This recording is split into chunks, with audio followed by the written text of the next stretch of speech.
In this video I want to show you how you can create this lead type sound that you heard in the intro and probably are still hearing in the background of me speaking, which is some vintage inspired sound, also inspired by me listening a lot to Gary Numan lately, and especially the song Our Friends Electric. So those are kind of the references I got for creating this sound. I was using the Analog Synth in Ableton Live plus a couple of effects because they help in order to make the sound just a little smoother and warmer. But also if you're using something else, I think you'll be able to transfer those settings to whatever you have. And before we start, let me quickly say hi. My name is Yannis, and on my channel you can find many videos about creative music production, for example, also about creating sounds. So in case you enjoy this video, be already known that there's more to be found on my channel. And here I loaded the Analog Synth in default setting, and also you see some effects that are right now bypassed because I'm going to add them later and also want to explain them to you because they all kind of add their tiny bit to the sound as well. But of course, first we have to focus on the synthesizer. And as I mentioned, I listened a lot to Gary Numan lately, so I decided to use the Our Friends Electric type lead as the kind of sample melody that sounds like this.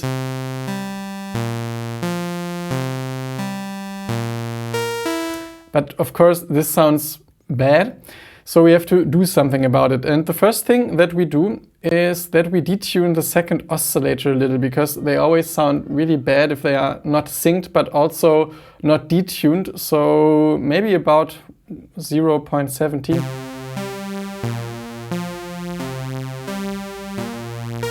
So we get a little more of this kind of charismatic synthesizer sound. And what I also like to do is bringing down the second oscillator a little bit, because I always enjoy the sound more if one oscillator is kind of the louder one, because then the sound sounds a bit clearer to me. Can be kind of a personal thing, but that's what I like to do. Here you get more of this phasing thing, but like this it sounds a bit more tidy in a good way. Now, the amplitude envelope is really straightforward, and also what you can do first is actually deselect the filter, because you might not even hear it even if you add it later, because for those bright lead sounds we don't want to have so much of the filter movement. Actually, it's often more pleasant to have it wide open all the time, but we can refine this later. But first we should focus on the amp section, and also before doing that, make sure that your synth is on mono, so it's a tighter sound, so you don't have any overlap between the notes, unless you want it. There are situations where it can also sound really nice with this type of sound. Just make sure to check what's best for whatever you want to achieve with your sound. And in this case, I like to select mono. And then we just make sure that the sustain is all the way up, because it has to be bright. You can, of course, always refine it. But I just like how present it is. I mean, you can also bring it down so you have a little more enhancement just in the beginning. Although in this case I would make the decay a bit longer. But somehow for those types of sounds I like them really straightforward, and that's why I bring the sustain all the way up. But again, always check what you like. And the release I also make shorter, because sometimes I find it a bit weird if the release is too long, if I leave a bit of space. So I just want it to go away, not too rapidly, but just rather rapidly. And this is already the foundation of the sound. And as you can see, there's like no rocket science. It's actually very simple, but good things don't always have to be complicated. But what's the art now is to just add tiny bits of modulations to enhance this kind of vibey character without overpowering it. So we have to experiment a bit with the LFOs, and also those effects come in later.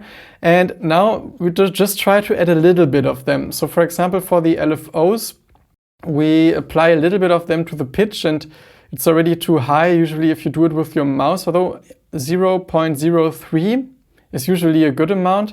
And for the speed, I think I had them around 8 Hertz. Here I have to use both LFOs because they are pre-routed. So if I want to apply LFO to the second oscillator, I have to do it with the second LFO, and also do it here. So just the tiniest amount.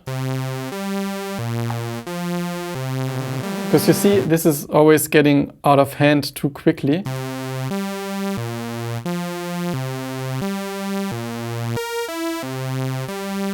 And there's a chance that you say, okay, I don't even hear it, but as soon as you increase it too much, I feel like there's this unnatural movement that distracts a little from the sound. like this, what I don't like. And I always believe that even if you don't hear immediately the effect of one thing, if you add more of them, also with those effects later, it all the time just enhances the sonic character without overpowering it. So that's one of the things I always try to do. And the same counts for the vibrato, where you can add a little bit of it. It's basically like some LFO to the pitch, but applied to both oscillators at the same time, because those LFOs here are kind of pre-routed to the individual oscillators. So also you can play with the vibrato. What did I have? Like, actually I had 5.5%, and just bring in a little as well. Here it's already too much.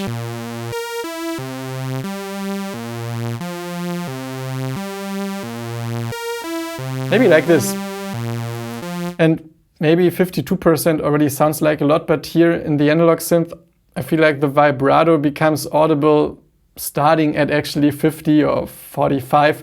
So you always have to push it a little harder in order to hear it. So that's why this amount seems a little high, but actually in fact it isn't. By the way, if you're generally rather new to synthesizers and are also interested in getting some more systematic learning approach and understanding those individual parts of synthesizers, I want to invite you to check out the full class that I just released on my Skillshare profile. It's about learning and understanding the basics of synthesizers in general, so instead of focusing on one specific synth, I'm showing you examples of what the same thing can look like on different synthesizers, so you just generally have a better understanding on what's important for creating a sound, and also how you can transfer this to whatever synthesizer you're using. And there's a link down below in the description with which you can register on Skillshare 1 month for free. Try this class, see if it's for you, and otherwise just cancel anytime without any strings attached. And now let's have a look at the filter, what we can do here, because as you see it sounds nice and bright. We probably don't really need it, but there are a couple of things you can try. So one thing I surely want to do is add some drive, because it always makes the sound louder, but also adds a little bit of nice kind of rounder frequency content. It's also very subtle, so I'm also going to make it a bit softer because it got louder now. Like this. And also we can then experiment with probably a longer decay to see if just through the filter we can add a little bit of movement over time. Let's actually exaggerate.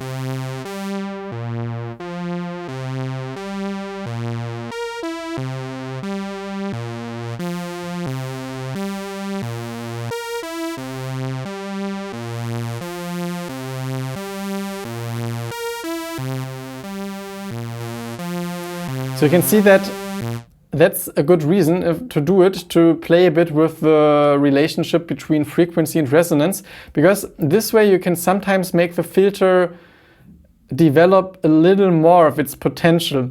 So also this way the sonic character changed a little, but as you can see the envelope doesn't really matter, so we can actually get rid of that, but it's nice to play with those two and the drive to see if you can just make the sound a little more charismatic without necessarily using the filter envelope or all those things. And I think now we kind of looked at all important settings of the synthesizer. I'm sometimes irritated if there are so few things to actually do. But I think it's actually great, because it's always difficult to accept simplicity. And here it's a very simple sound. But again, we can enhance it with a couple of effects, and let's just quickly look at them. So first I used some EQ in order to clean a bit the low frequency content. And then I boosted a bit those mids because I found them more charismatic. And here around 400, 500 was a bit muffly. So I just tried very subtly to make the sound a bit clearer, so we can see the difference.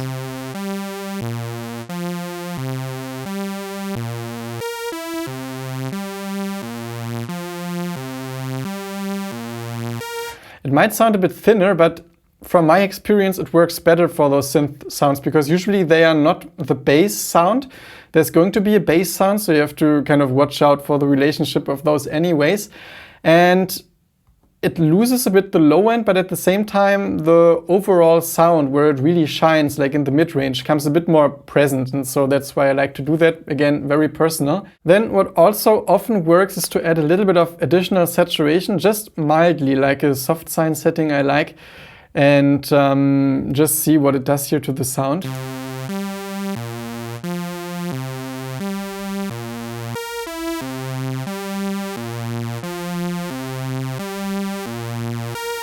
it's like a little enricher, so the whole sound just becomes a bit more pleasant. And again, those are all minor things or small things, but they add up.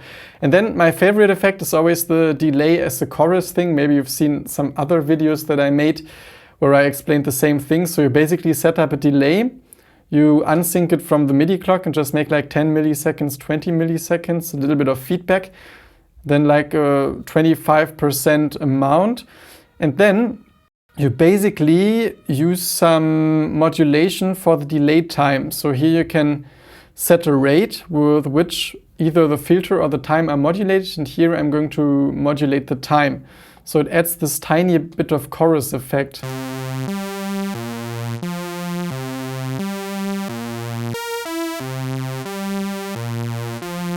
You can increase it more to hear the effect stronger.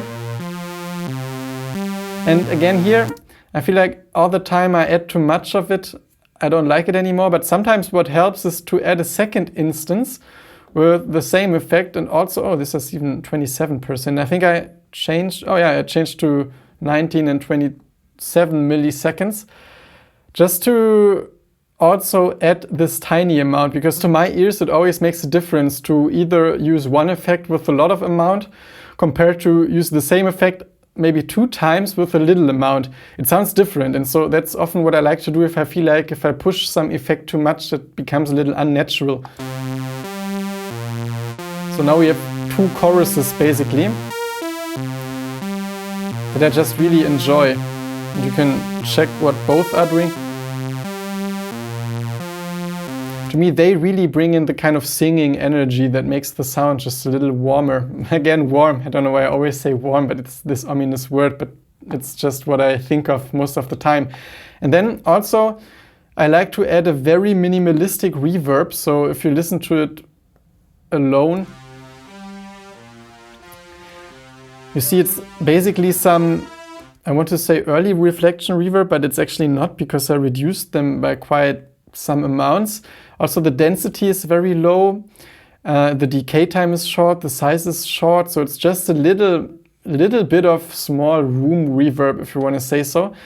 Because yeah, somehow I like this Ableton reverb also more if it's with a smaller density, to just add a little bit of enhancement again.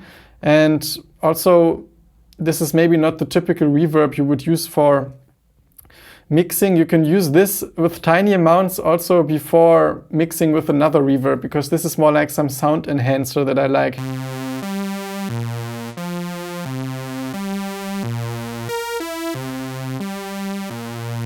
Again, a small thing. And then in the end, there's also this compressor. It really doesn't do much, maybe like 2 dB of gain reduction for slower attack and medium release. And very slow ratio. It's just like a roundup. It makes the sound a little fatter. It's almost like some mix bus compressor in a mild way.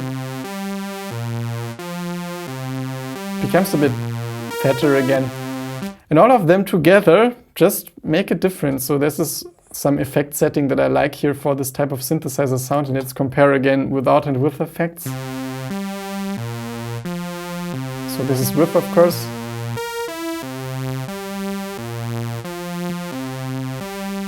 And it makes a huge difference, although those individual parts don't do so much on their own. And that was it for this video. Thanks so much for watching. If you're interested in more sound design tutorials, there's one here about making some Prophet type sound and another one here about making some more Juno type sound. And apart from that, I just wish you lots of inspiration with whatever it is that you create, and really hope to see you soon again at this channel. Bye.